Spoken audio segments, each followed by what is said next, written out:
माई self Ramesh Sharma, Tagore online classes में आपका हार्दिक स्वागत है। In previous lecture we have studied exercise 10.4 which is completely based on vector product or cross product. Today we will continue. The question number 7 is, question number 7 में हमें ए vector दे रखा है a1i plus a2j plus a3k और B vector हमें दे रखा है b1i plus b2j plus b3k और सी वेक्टर हमें दे रखा है c1i plus c2j plus c3k और हमें ये पार्ट हमें क्या करना है, प्रूफ करना है। तो सबसे पहले हमें LHS के लिए हमें क्या निकालना पड़ेगा, b प्लस सी। तो देखो b vector plus C vector, इन दोनों को हमने प्लस किया तो b1 plus c1 i, b2 plus c2 j, b3 plus c3 k। ठीक है, अब हमें क्या निकालना है, b प्लस सी का क्रॉस प्रोडक्ट निकालना है किसके साथ में, a के साथ में। तो देखो a क्रॉस b प्लस सी, तो 3/3 का डिटर्मिनेंट i j k। फिर पहले a के कोफिशिएंट देखेंगे हम, a1 a2 a3, फिर b प्लस सी के तो b1 plus c1, b2 plus c2, b3 plus c3। अब इसे हम क्या करेंगे, एक्सपेंड करेंगे। तो देखो i क्या हो जाएगा, इसका इंटू इसमें करा तो क्या हो जाएगा, a2 b3 plus a2 c3 minus a3 b2 और क्या जाएगा, माइनस a3 c2 माइनस जे से जुड़ी हुई रो कॉलम को छुपाया तो इसका इंटू इसमें आ जाएगा a1 b3 a1 c3 minus इसका इंटू इसमें कर दिया, अब इसका इंटू इसमें करेंगे तो a3 b1 minus a3 c।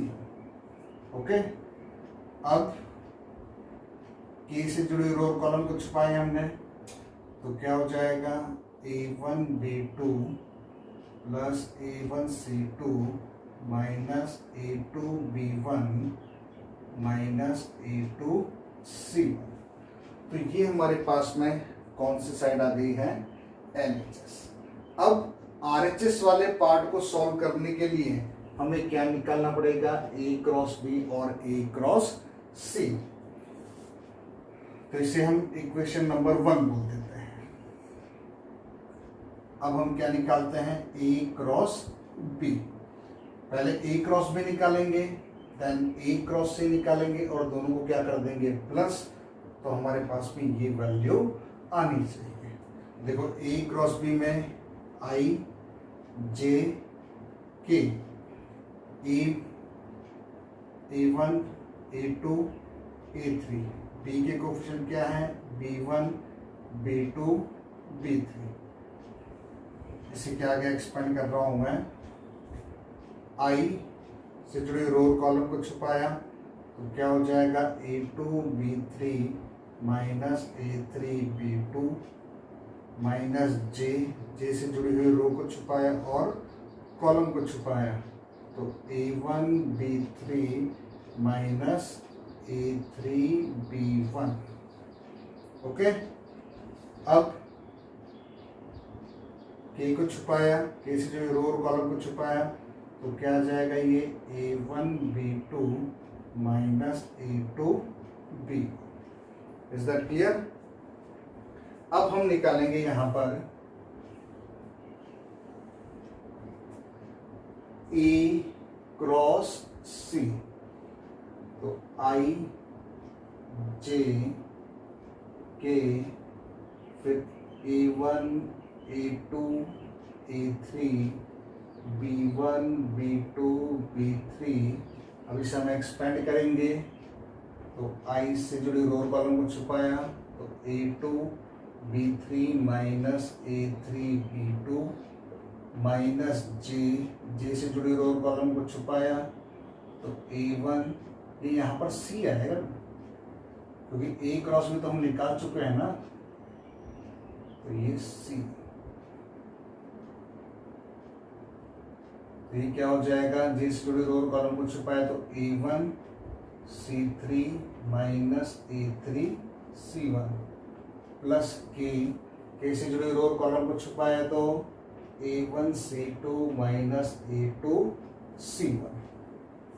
तो ये हमारे पास पे किसकी वैल्यू आ गई, हमने LHS की वैल्यू निकाली इक्वेशन नंबर 1, ठीक है, और इससे इक्वेशन नंबर हमने 2 बोल दिया और इससे हमने इक्वेशन नंबर 3 बोल दिया। अब RHS में देखो A क्रॉस B और A क्रॉस C को क्या करना है, हमें प्लस करना है, ठीक है। तो देखो यहाँ पर A क्रॉस B और B क्रॉस C को हमें प्लस करना है। मैं ये ऊपर वाला पार्ट मिटा देता हूं। थोड़ा सा क्वेश्चन लेंथी है लेकिन है आसान सा। तो देखो, taking RHS A cross B plus A cross C, तो A क्रॉस B की वैल्यू तो ये रही हमारे पास में I A2 B3 minus A3 B2 minus J A1 B3 minus A3 B1 plus K A1 B2 minus A2 B1, ठीक है। अब हमें कौन सी वैल्यू ऐड करनी है, A क्रॉस C की वैल्यू। तो यहाँ पर मैंने लिख दिया plus I A2 C3 minus A3 C2 minus J A1 C3 minus A3 C1 plus K A1 C2 minus A2 C1। ये प्लस कर लिया हमने, ठीक है।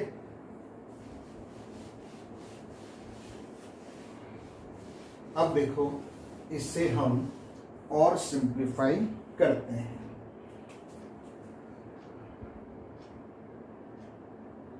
देखो, I और I वाले पार्ट से हमने कॉमन लिया I, तो क्या बचेगा A2 B3 minus A3 B2 plus A2 C3 minus A3 C2। अब सेम प्रोसेस G वाले में से भी हमने कॉमन लिया तो A1 B3 minus A3 B1, और G वाले पार्ट में क्या है A1 C3 minus A3 C1, ये प्लस, और ये यहाँ पर फिर से K कॉमन लिया तो क्या जाएगा A1 B2 minus A2 B1 plus A1 C2 minus A2 C1। अब ये वाला जो पार्ट है, अब इससे हम चेक कर लेते हैं। ये LHS आई भी हमारे पास में I A2 B3 है प्लस A2 C3 ये भी है माइनस A3 B2 ये भी है माइनस A3 C2 ये भी है, ठीक है। माइनस J यहाँ देख लेते हैं A1 B3 भी है A1 C3 भी है A3 B1 ये भी है माइनस A3 C1 ये भी है। फिर K वाले पार्ट में से हम देख लेते हैं A1 B2 ये भी है हमारे पास में प्लस का A1 C2 ये भी है माइनस A2 B1 ये भी आ गया माइनस A2 C1 ये भी आ गया। तो यहाँ पर हम सिंपल क्या लिख सकते हैं, LHS is equal to RHS। तो सिंपल करना क्या था, A cross B plus C is equal to A cross B plus A cross C. A vector, B vector, C vector तीनों की वैल्यूज हमें दे रखी है। तो सबसे पहले हमने एलएचएस वाली साइड से हमने क्या फाइंड किया, बी प्लस सी। फिर बी प्लस सी जो आया उसका हमने क्रॉस प्रोडक्ट किसके साथ ले लिया, ए के साथ में। क्या बोल दिया, इक्वेशन नंबर 1। फिर सेकंड चीज क्या थी, ए क्रॉस बी के लिए हमने ए क्रॉस बी निकाला, इक्वेशन नंबर 2। और ए क्रॉस सी के लिए हमने क्या बोल दिया, इक्वेशन नंबर 3। फिर बड़ी साइड कौन सी है, आरएचएस है, तो हमने आरएचएस में इन दोनों की वैल्यूज हमने सब्स्टिट्यूट कर दी। फिर आई में से आई को कॉमन लिया, जे वाले टर्म में से जे को कॉमन और के वाली टर्म में से के को कॉमन, तो ये टर्म आ गई। और ये जो हमारे पास में टर्म आई है, ये कौन सी टर्म आई है, एलएचएस को जो हमने सॉल्व किया था। ओके, ठीक है, look this.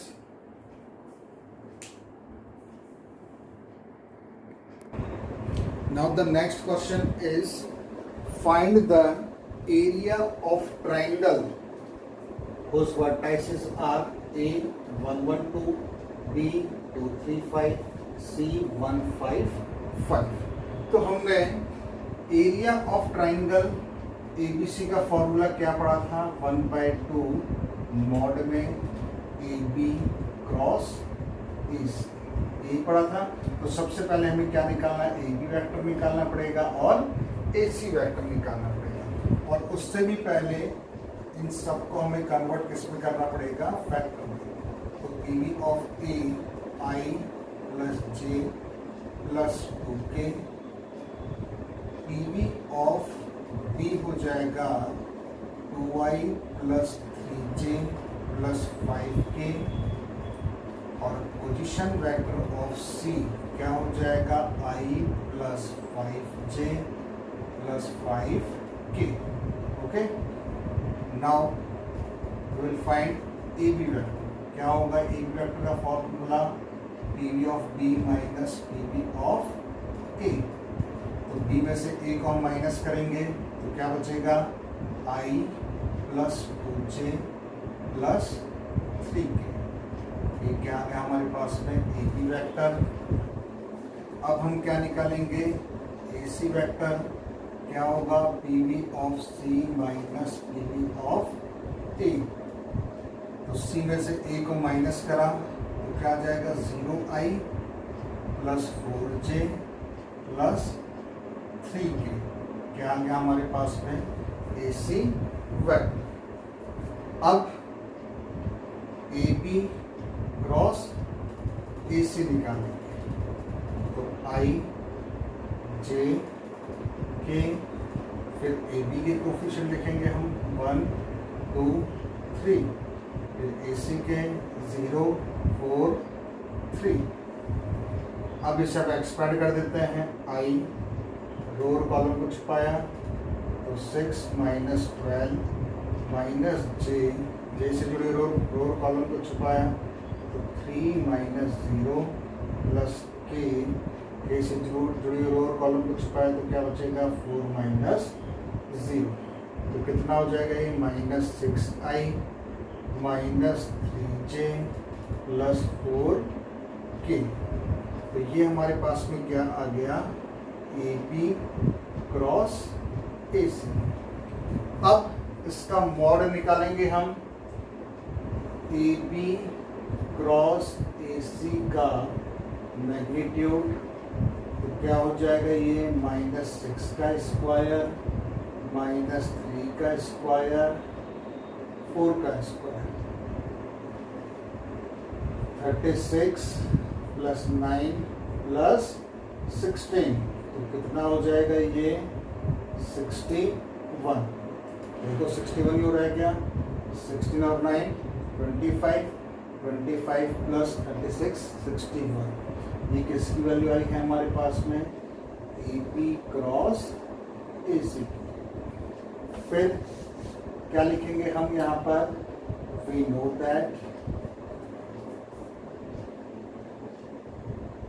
Area of triangle A B C is equal to 1/2 mod में ए बी क्रॉस ए सी। ये 1/2 और इसकी वैल्यू 61, तो क्या आ गया √61/2 और एरिया की यूनिट क्या होती है square units. Okay, look this.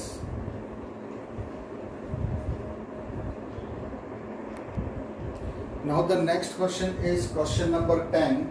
Question number 9 और 10 दोनों ही इंपॉर्टेंट क्वेश्चन है, बहुत बार पूछे जा चुके हैं सीबीएसई में।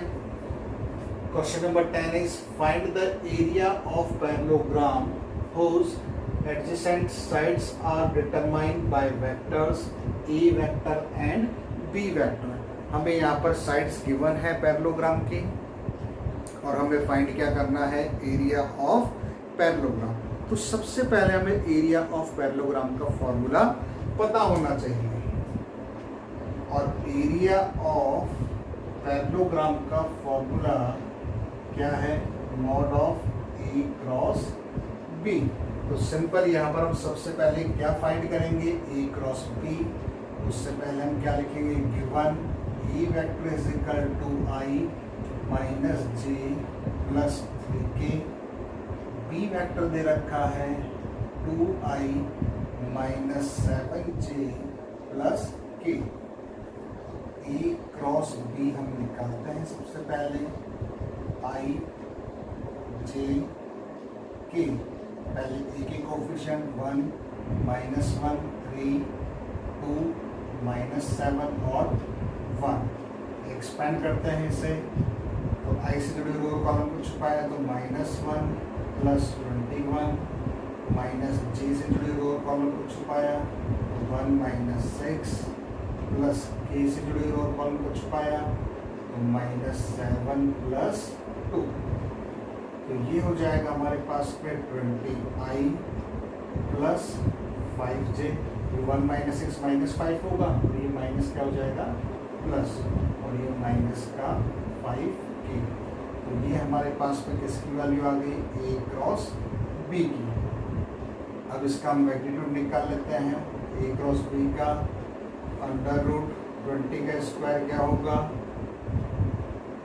प्लस 5 का स्क्वायर प्लस -5 का स्क्वायर।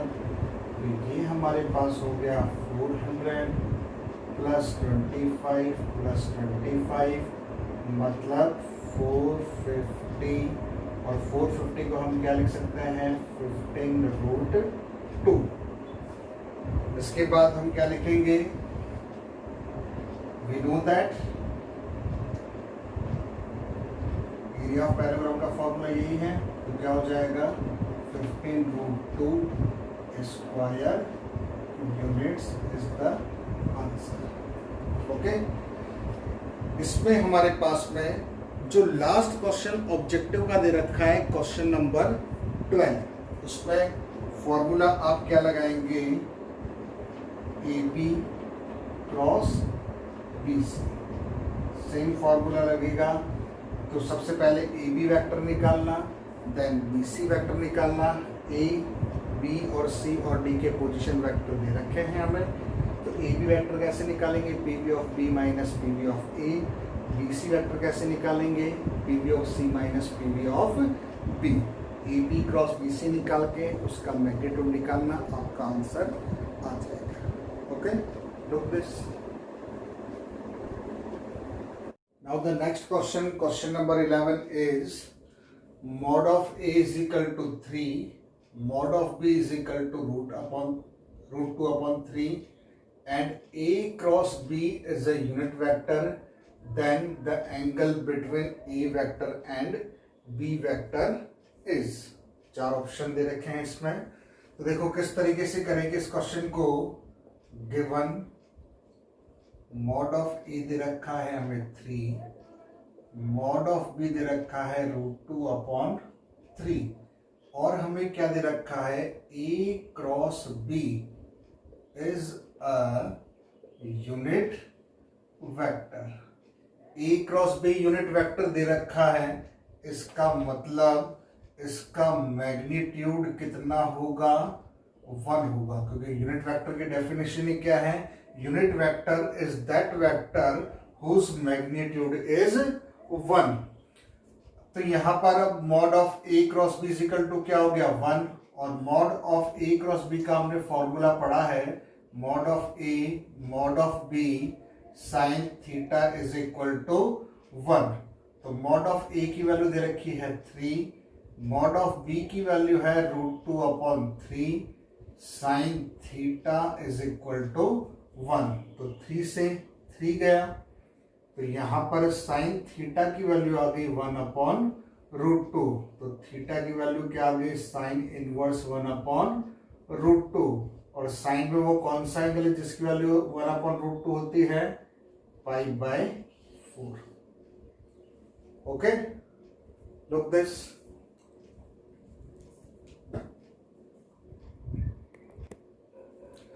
पिछले क्वेश्चन के साथ में हमारी एक्सरसाइज 10.4 हमने कंप्लीट कर ली है, उसके सारे क्वेश्चन हमने कर लिए हैं, है ना।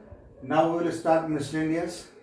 इस मिसलेनियस में हमने जितना भी हमने डॉट प्रोडक्ट और क्रॉस प्रोडक्ट पढ़ा है, उन्हीं पे बेस्ड या उन्हीं के सिमिलर क्वेश्चन मिसलेनियस में मिलेंगे, तो वो हम कर लेंगे।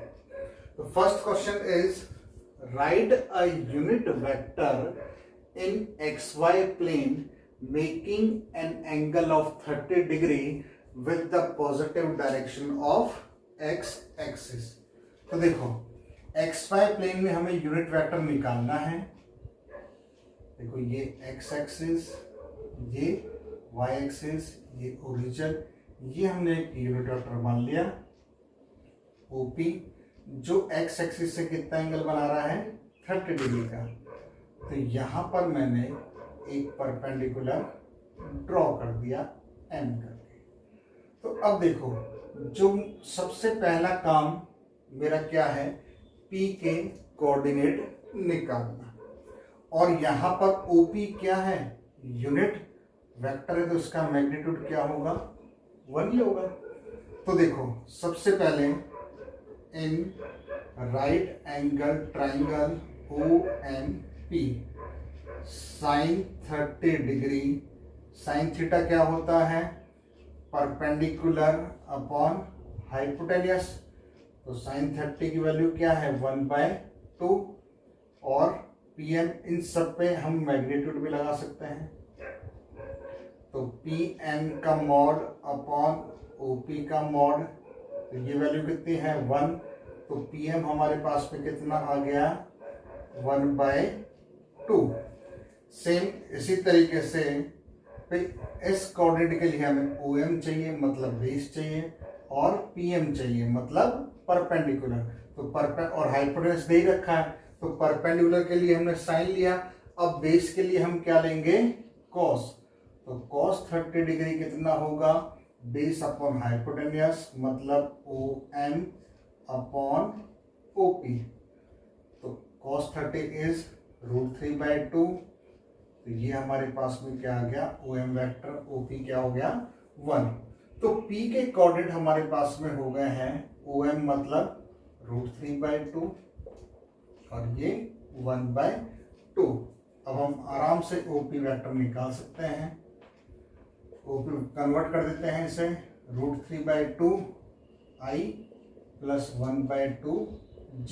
इसका आप मैग्नीट्यूड निकालेंगे तो वो क्या आएगा, 1 आएगा। Okay, look this.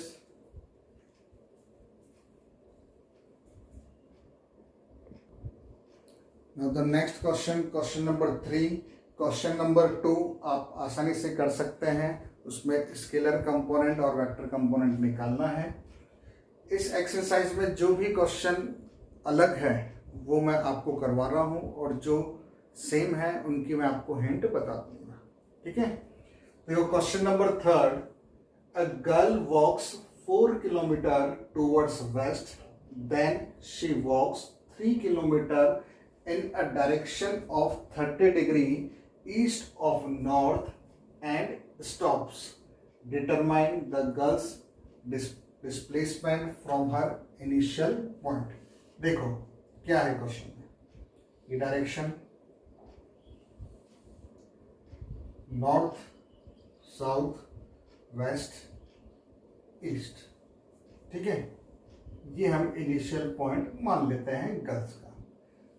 क्या बोल रहा है, ए गर्ल्स वॉक्स 4 किलोमीटर टूवर्ड्स वेस्ट, वेस्ट इस तरफ है, तो ये लड़की यहाँ पर आकर रुक गई। ये डिस्टेंस कितना है 4 किलोमीटर, ठीक है। यहाँ पर रुकने के बाद में then she walks 3 kilometre in a direction of 30 degree east of north. देखो यहाँ पर मैं डायरेक्शन अगर फिर से बनाता हूं मैं, ये नॉर्थ और ये साउथ। यहां से लड़की जो है क्या है ईस्ट ऑफ नॉर्थ, कितने डिग्री पर 30 डिग्री पर जाकर यहां पर बी पॉइंट पर रुक गई। तो ये टोटल डिस्प्लेसमेंट हमें फाइंड करना है। क्वेश्चन आएगा समझ में?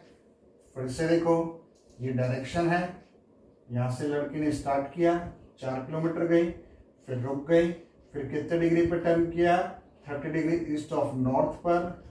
तो ये वाला डिस्प्लेसमेंट हमें निकालना है, ठीक है। तो देखो अगर ये 30 डिग्री है तो पहले तो हम यहां से परपेंडिकुलर मैंने ड्रॉ करा, एम नाम दिया, ठीक है।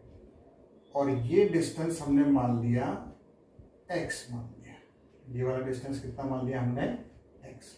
तो देखो ये पूरा 90 का होगा, तो ये वाला अपने आप कितने का हो गया 60 डिग्री का हो गया। अब देखो क्वेश्चन में, इसे थोड़ा सा मैं छोटा कर देता हूं मैं,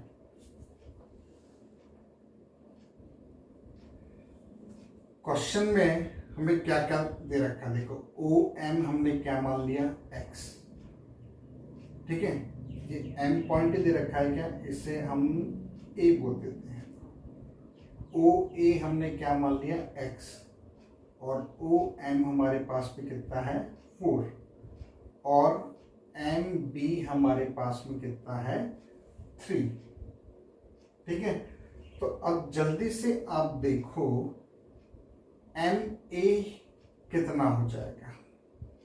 एम ए इस टोटल में से ये वाला पार्ट माइनस कर देंगे, तो 4 माइनस एक्स, और हमें बी के कोऑर्डिनेट निकालने हैं, ठीक है।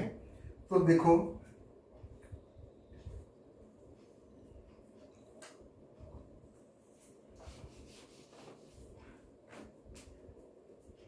इन triangle BMA sine 60 degree is equal to क्या होगा, देखो परपेंडिकुलर अपॉन हाइपोटेन्यूस होगा, फिर थीटा के सामने वाला क्या होगा परपेंडिकुलर और हाइपोटेन्यूस है, तो साइन 60 की वैल्यू √3/2। ए बी पता नहीं है, एम बी कितना है हमारे पास में देखो 3, तो ए बी की वैल्यू कितनी आ गई हमारे पास में 3√3/2, ये आ गई वैल्यू, ठीक है। क्योंकि बी के कोऑर्डिनेट निकालने के लिए हमें एक तो ये वाला पार्ट चाहिए एक्स कोऑर्डिनेट और ये वाई कोऑर्डिनेट। अब हम निकालते हैं कॉस, तो कॉस 60 की वैल्यू देखो क्या होगा बेस अपॉन हाइपोटेन्यूस, तो the value of cos 60 is 1/2। M A कितना है हमारे पास में 4 माइनस एक्स, और ये कितना है हमारे पास में 3, तो क्रॉस मल्टीप्लाई हम करेंगे तो 8 minus 2x is equal to 3, तो 2x की वैल्यू आ जाएगी 5, तो x की वैल्यू हमारे पास में क्या आ गई 5/2। Is that clear? तो यहां पर b के जो कोऑर्डिनेट हैं, b के हमारे पास में कोऑर्डिनेट क्या हो गए 5/2 और 3√3/2 ये हो गए। अब हम एल्जेब्रिक फॉर्म में अगर बात करें तो ये कौन सा क्वाड्रेंट है सेकंड क्वाड्रेंट, और सेकंड क्वाड्रेंट में एक्स वाला पार्ट क्या होगा नेगेटिव, तो यहां पर हम डायरेक्ट लिख देते हैं OB vector -5/2 I plus 3√3/2 J, ये हमारे पास में क्या आ गया OB vector. Next question, question number 5, find the value of x for which x i plus j plus के इज अ यूनिट वेक्टर। यहाँ पर हमें x की वैल्यू फाइंड करनी है और x i plus j plus के ये हमें क्या दे रखा है, यूनिट वेक्टर, मतलब इसका मैग्नीट्यूड क्या होगा, 1। तो देखो इसे अंदर मल्टीप्लाई कर देते हैं, X i plus X j plus X k is equal to 1। Magnitude हमने निकाला तो क्या हो जाएगा, ये X square plus X square is equal to 1। तो क्या हो जाएगा यहाँ पर, ये 3x square is equal to 1। ठीक है, तो क्या हो जाएगा यहाँ पर, √3x इज इक्वल टू 1। तो x की वैल्यू क्या आ गई, 1/√3। ओके, ठीक है।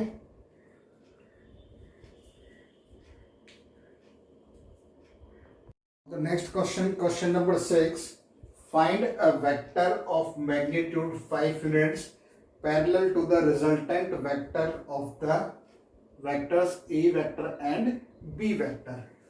Resultant vector क्या मान लेते हैं हम, C vector। तो resultant vector क्या हो जाएगा, A प्लस B। देखो C vector is equal to, इन दोनों को हम प्लस कर देते हैं, तो 3i प्लस जे प्लस 0k। अब हमें वो वेक्टर निकालना है जिसका मैग्नीट्यूड क्या होगा, 5 यूनिट्स। ऐसे ही क्वेश्चन हम 10.2 में पढ़ चुके हैं। तो सबसे पहले हम क्या निकालेंगे, सी का unit vector, C vector upon में मॉड ऑफ सी। तो C cap is equal to 3i plus j प्लस 0k और मैग्नीट्यूड हम निकालेंगे तो 9 प्लस 1। तो सी कैप क्या हो जाएगा, 3i प्लस जे अपॉन √10 और मैग्नीट्यूड क्या चाहिए हमें, 5। तो दोनों साइड किसका मल्टीप्लाई कर देंगे, 5 का। तो 5 C cap 5 3i plus j upon √10। इसे आप और सिंप्लीफाई करना चाहे तो इसका फैक्टर भी कर सकते हैं, नहीं भी करेंगे तो कोई दिक्कत वाली बात नहीं है। तो आज हमने जितने भी क्वेश्चंस किए हैं ये आपको अच्छे से प्रैक्टिस करना है और जो नहीं आए वो आप मुझसे पूछेंगे। मिसलेनियस में क्वेश्चन नंबर 10 तक आप ट्राई करेंगे, जो अलग टाइप के थे वो मैंने आपको करा दिए हैं। क्वेश्चन नंबर 10 तक आपसे हो जाएंगे। ठीक है, till next lecture, good day, thank you.